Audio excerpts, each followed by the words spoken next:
rolling. Hi, I'm Pinky Daga, CEO for Thrive Art and Soul. Today I'm with a very dear friend of mine, Ilona Selke. Hi Ilona. Hi, Pinky. She's an internationally best-selling published author, a seminar leader for over 30 years in consciousness, and she's written many books. One of the books that I really loved was the one you wrote on Dolphins, Love and Destiny. Dolphins, Love and Destiny. Yes. Sorry, the title went missing. Yoga of the Soul. Yoga of the Soul. You know, so it's particularly, I want to talk to you about that book because next month, this coming month, we have Valentine's month, right? And that's the month where everyone is talking about love. Not even if they're not talking about it, they're thinking about love. And you know, love in today's time is not as simple as it was before. What is it, Ilona? Well, you know, luckily it's expanding a lot. It's expanding, understanding. Right? And love is just jumping out of that box that we used to put it in, right? Yeah. It has to be this, it has to be this, and this is what it needs to mean, and this is how it is. And I think you've written so beautifully on love and your ideas about love. So I would love for our, viewers to know what you think. What's love all about, Ilona? in 2020, what's love all about in 2020? All right, it's fundamentally always the same thing. It's when two or more gather into one. Right. Into singularity. It's the divinity, and this is a triangle. This is now assuming two opposites, two beings of any combination. It could be grandchild and grandfather. It could be husband and wife. It could be team members. If they put their consciousness and their essence, which is untouchable in a way, it's invisible, but it's tangible when you learn how to focus your soul awareness into that point of consciousness. When you and I meet, when you and I extend our aura into the true seat of our souls, and that seat of the soul connects, either this much, or into true union, into overlap. Right. In that moment, we have a harmonious vibration and overlap, and we experience love. Right. So love, by definition, is the harmonization of wavelengths, and the closer you get into overlap, the more it'll feel like ecstatic union. Right. It's the moment of ecstatic union that most people call soul love. Right. And when they touch the face of God. Right. Now, reaching that state takes a little bit of training. Right. But the simple things that we can do is like open our energy body and feel our hearts. Right. Be available, not just have a stone wall face and say, "Hi honey, you look beautiful." Right. It's more like just connecting heart to heart, keeping our hearts open. And we become a wave-like being, and our energy body opens, and then our energies can touch. Right. So we come into co-resonance that will create a feeling of love. Right. But when I take people in seminars into exercises of reaching into higher states of soul awareness, and then we touch. I walk them through just being their normal human self, then going into a higher self image. I've done this exercise with you. I know this. And then we're in a higher self. It already feels beautiful. Right. But then we go even higher, closer to the source of creation, and our souls start touching. Right. And in the moment where our souls touch, we have to be willing to be seen. Right. And in that transparency of union of soul, and if we overlap, and that takes a little training of soul awareness training, we create what people would call soul love. Soul love. But is it easier with soulmates? Well, a soulmate, by definition, is someone who can go into union with you. Right. Anytime I have in seminars, I have a rule that says don't marry anybody for the first 6 months. Right. Because when people make these exercises and really get good at it, overlapping with soul awareness into singularity, they go like, oh my God, I have found my soul mate. Right. But really, it's only someone who can meet them in their soul state. Right. Soulmates, it's a big discussion. I know. Who is that and what is it? Exactly. But it's someone who you can vibrate into union with. Yeah, because it is easier to do it with some people as opposed to others, right? That's a good question. Yeah. And you know, I have had, ultimately, you can pretty much unify your soul with anybody of your level. Right, right. Yeah. It's the level that you're resonating Consciousness. at. Right. It's like, it's souls, I mean, love makes the playing field level. So, okay, let's just start out. Right. We ascend as souls, we're in evolution. Right. Some are here and just make it out of animal consciousness, and we love our dogs, right? Right, of course. So no problem there, but some people and some souls are really old and ancient.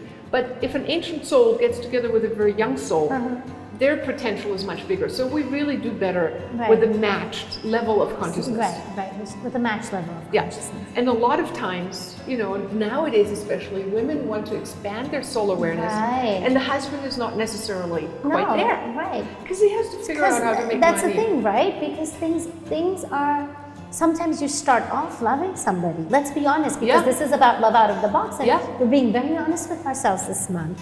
And there might be somebody that you might meet and you say, okay, right now there's a connection. Yeah. But as you evolve in the relationship, you just go away and you lose the connection. And completely. especially with women evolving at a much faster rate. currently that's true, happening right, all over the world. Yeah. So, mind you, evolutionary states and opening your heart, you know, I mean, you can have a husband who's very brilliantly evolved, but needs to learn how to open their heart usually, right? Right. That's but next time we're the men, we remember that, right? We remember that, right. But a relationship thrives the moment you realize that it's not just a relationship between two egos, but it's in the union of the two souls, which meets at a place that is beyond time-space. Right. And when we overlap that vibration, and we have trained ourselves to feel our soul, seat of our soul, then we merge into that state. Then that, I call it the soul star of the relationship, starts informing the two or more, if it's a family, members of all that union. Right. See, and we need to primarily address the union first. Right. But that starts with homework. Right. I need to learn how to access my higher awareness. Right. You need to do that. Right. Then we connect, Right. and then we let that energy inform both of us. Right. Whether what's right for us in that moment. Yeah. Yeah. And shall I tell you the secret? Yes. Do you want to know how to have a better sexual experience? Yes. In a romantic setting. Right. Okay. People who are in a relationship, and especially in India, Tantra is grew out of India. Right. So of course. Yeah. what it is realizing that we are not physical bodies. Just, you know, it's not about rubbing the right spots. No. It's about feeling the energy flow and shifting from particle consciousness to wave consciousness, which is what quantum physics is teaching us worldwide. Right. And once we do that and we feel each other as an energy being, it is something you have to practice. Right. Now, in making love, if we can manage to slow down occasionally from the body heating up and going, you know, into rapid heat, instead become conscious again and go, I breathe your energy. Right. And then take that breath to the divine source. Right. As we then either circulate it through each other, or we both ascend and meet in that ephemeral place of superluminal presence, where we both are existent outside of time and space. When in a sexual union, we manage to merge our consciousness as well as in our body chemistry. That's when we not only feel satisfied physically. As a matter of fact, I will bet that whatever orgasm level you have ever met, when you increase it and turn it over to the cosmic union of the two and into the divine, into God, whatever your image of that is, your orgasm will feel 10 times, if not 100 times more satisfying, better, longer lasting.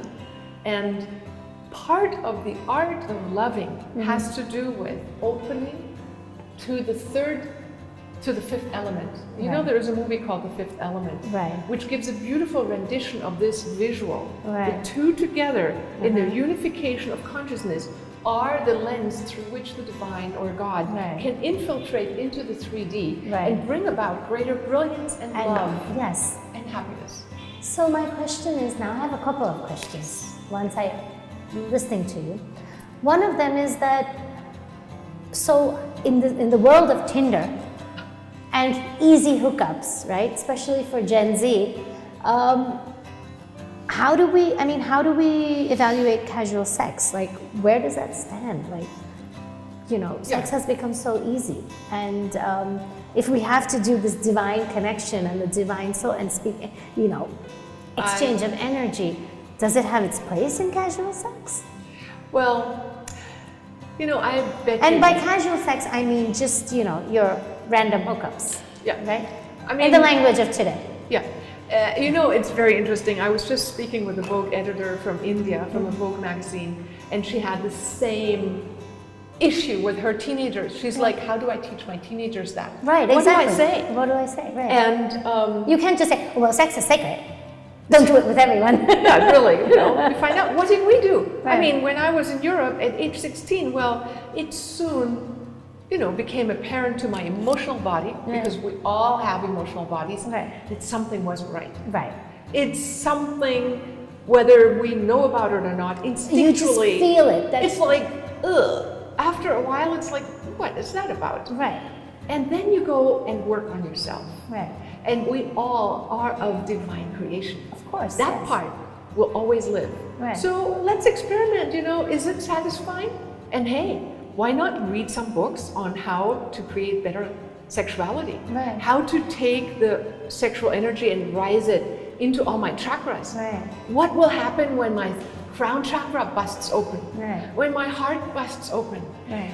Honestly, the one in my book, that the story, the heart chakra orgasm, I would like to just mention that right now. Of course, yes. So I was married, I've been married, so I was actually getting sick, and the lady who was one of the top remote viewers for medical health issues, I was giving a speech at a conference, and I had dinner, and I said, you know, I do have a problem. She said, tell me. And I said, well, I have this disease, I got this, like, you know, what was it? A foggy brain. What was it? I can't remember. It was having too much, an overgrowth of sugar, and whatever the reason. She said, you know why? Because you're being monogamous. I'm like, seriously? That's bad? She said, well, your energy system collapses when you do. You need to open your soul to other beings. And I can talk to your husband if you need to, because if you keep going like this, you'll die. And I'm like, really? Actually, my husband and I had kind of discovered something along the lines, but we didn't dare think that thought. Right. So fast forward a little bit, in my book, my relationship with Amaria, in the book, I describe it. My husband says, okay, go, with this meditating yogi. And I went with him on a trip to Maui, and we spent a week together, swimming in waterfalls, swimming with, you know, in the ocean, looking for dolphins. One night we were in this treehouse, and I went to sleep, and we were not going to be sexual, but we merged in meditation our soul awareness, which this lady said is what I needed to evolve and not to... So you did it at a soul level. So he did it at a soul level. So I'm going to sleep, and he has me in his arms. My husband edited the book, right? So it's all good. And in the middle of the night, and I don't know what he did, I was waking up, and suddenly I had his hand on the back of my heart, and I had this bursting of a true orgasm of my heart, like this part, and then went out into the cosmos.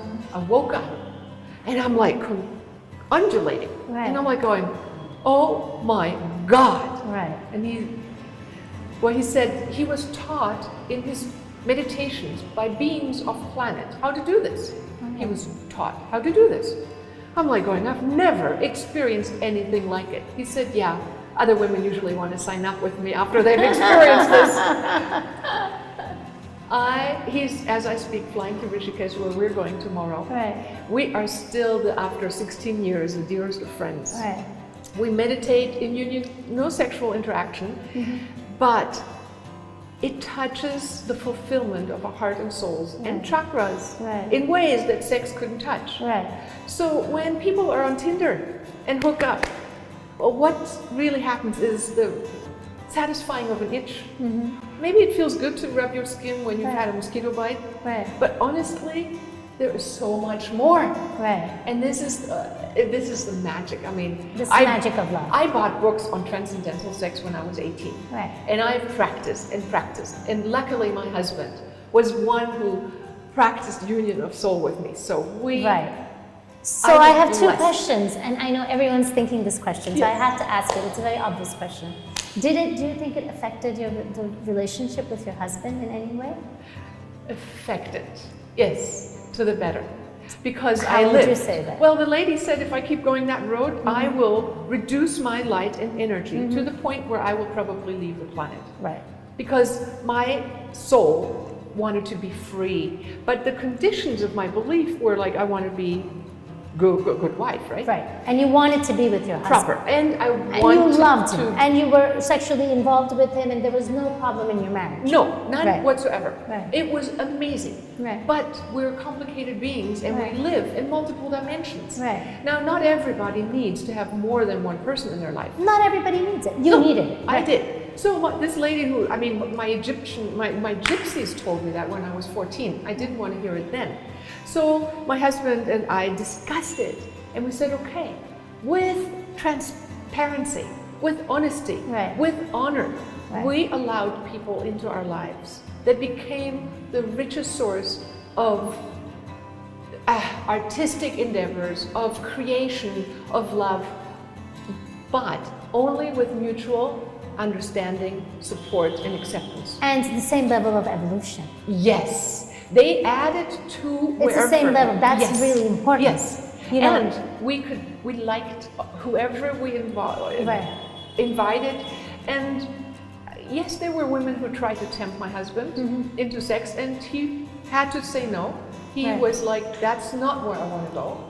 So maybe he connected heart to heart. Well, there was more than that. There was more than that, but not the final. Yes. And for him, that was what he needed to do. Because in his heart, he decided, I am a monogamous man. But, you know, like every man, I look somewhere else too. And occasionally, a cuddle and an erotic experience is beautiful, as long as it was open, honest, and I agreed. But there were women I didn't want to invite. So when I can say yes or no, that's when it really becomes a mutual experience for the two of them. And you didn't think that it took away from the immense, I know I've seen you and Dawn through years. And I know how much immense love you have for one another. I mean, it's an inspiration. Do you think that it even temporarily took away from the love that you shared with one another? Well, love, maybe not, but certainly passion. I had to fight that. I know the time when I prayed, because honestly, I think sometimes the universe tries to arrange meetings and even offsprings that may not come from this one but from that one. And I was told that I needed to create an offspring with someone else, and I really didn't want to. And even though we discussed it all, I even went to share with the grandparents to be. They just happened to call me yesterday, accidentally here. But in the end, yes, that passion for a while drew me over that direction. Yes. But my long-term vision... So how did you come back? Okay. I connected to the source of our soul. Dawn and I have a habit of creating a union of our soul first. And we ask, please take over, please guide this ship. Please make sure we go in the right direction. And you know, I said, this is what I want. And I also have the ability to see future possibilities. And I really didn't want to suffer. I mean, the union with Dawn and me created challenges, yes, but inspiration to help so many people on this planet because of our union. That's what I wanted. And I prayed. I said, please, angels, help me to create that and maintain that. And passion can come and cloud our mind occasionally. And, you know, by Chinese sign, I'm an ox, so I'm naturally loyal. That's why we know each other for 2 decades already. Of course. So maybe some people would have a harder time. But when you know where you create the greatest Yes. union of souls, Right. my God, nobody has come close Yes. to fulfilling all those Right. aspects. So, this is done in you. Yeah. And what I would, I also would like to underline, and from what I understand, is because the richness of your love was already present. But before that, you were in a relationship where you needed to leave before you even got together with someone, Right, right? I was married. So you were married. I was married, So, yes. so there's never just that one answer. It's not like a one size fits all. No. It's not that, hey, okay, let me go experience some passion for a little while and then jump back to this man. Oh. You were able to do that because your level of evolution was the same. You had the transparency, the honesty, the understanding, and you were able to connect at a divine level. But you Yes. weren't able to do that with your ex-husband. Right. And you know So how? this is a big discerning factor in Yes. whether you can actually do this or not. Right? Yes. And when I was married to my husband, actually, he wanted an open relationship, my ex-husband. Your ex-husband. And I'm like, no way, that's not who I am, that's not what I want. And he bought me all the meditation books. He got me the autobiography of a yogi when I was 18, and the Lazy Man's Guide to Enlightenment we bought together, Be Here Now by Ramdas. Right. And So he was also very enlightened. he's a beautiful He is, soul. he is. And we are dear souls, friends. But I was a number too big. I was only 17 when I met him. But as I grew, I became more empowered. And by the time I was 21, I was already like overlighting him. Right. But Don was my meditation teacher at the I time. know that. So I said to my meditation teacher, I said, how can I make my husband be my soulmate? And he said, well, you can imagine being with your soulmate. And this is really important. Go into your heart and mind and imagine the fulfilled version of what you would feel like in an enlightened, fulfilled relationship. But don't tell the universe what face to put on that experience. Right. So I did that. I visualized being in that fulfilled, enlightened space, the love, the sexuality, the spirituality, everything that I wanted. The abundance, the beautiful life. Abundance, I felt naturally abundant. I just didn't You didn't put put that in a No. relationship. As a matter of fact, when Don and I got together, he was a chimney sweep. He was a dancer, he was a ballet dancer, and was a classical musician, made money as a chimney sweep. I didn't really care about social status and money. I wanted to be a nomad, not have anything. And you just wanted, but that soul-fulfilling I wanted relationship. the soul-fulfilling relationship. Yeah. And when I opened my eyes, sometime later, the face that the universe put on my wish was Don. Right. It took a little while for me to accept that, and we both had to resolve our relationship. And he was married also. He was married, and I didn't want to interfere with any other marriage. But she happened to get pregnant by another guy, so Kind of worked out. arranged everything. Right. So, yes, it is work. It's evolution of soul. Right. And the most important thing, as I believe, is to stay in exchange and really be honest about what is. Right. And share and be willing to be transparent, and I make my relationship paramount. It comes first. I ask my husband whether or something that I would like to experience fits into his feeling of that what he can And whatever embrace. that might be. Whatever that is. Yeah. Whether that's me flying to the North Pole or Australia or whatever. And when we both can embrace those realities, then we both can be the container for the mutual experiences. And if I were to steal a little bit of an experience and pretend, like Erich Fromm wrote in his book, The Art of Loving, he said, the first lie is the first stone in a brick wall that will divide the relationship forever. Right. I believe that. So I learned that when I was 17, and from then on, I was transparent. It's like, what am I afraid of? Right. If it works, it works. If it doesn't, it doesn't. It doesn't. Just open yourself to love, right? Yeah. And I think we all, no matter what kind of tough situations we might be in, I think we all deserve love as divine souls, and we can all create it in our lives, Yes. right? Absolutely. And the most important job is an inside job. We need to allow ourselves, our self-esteem to grow, why I love the Living from Vision course. Right. When we go through the Living from Vision course, we learn how to deal with the negative self-sabotage, the doubts, the fears, the anger. And you work with that part. And Dr. Bobby Barnes, who wrote her PhD thesis on this course, the Living from Vision course, used teenagers who were at risk, dropped out of high school, and she took them through 10 weeks of doing this 5-week course, or through 10 weeks. And then they used a technique of evaluating their self-esteem. After 10 weeks, they were ready to go back to school.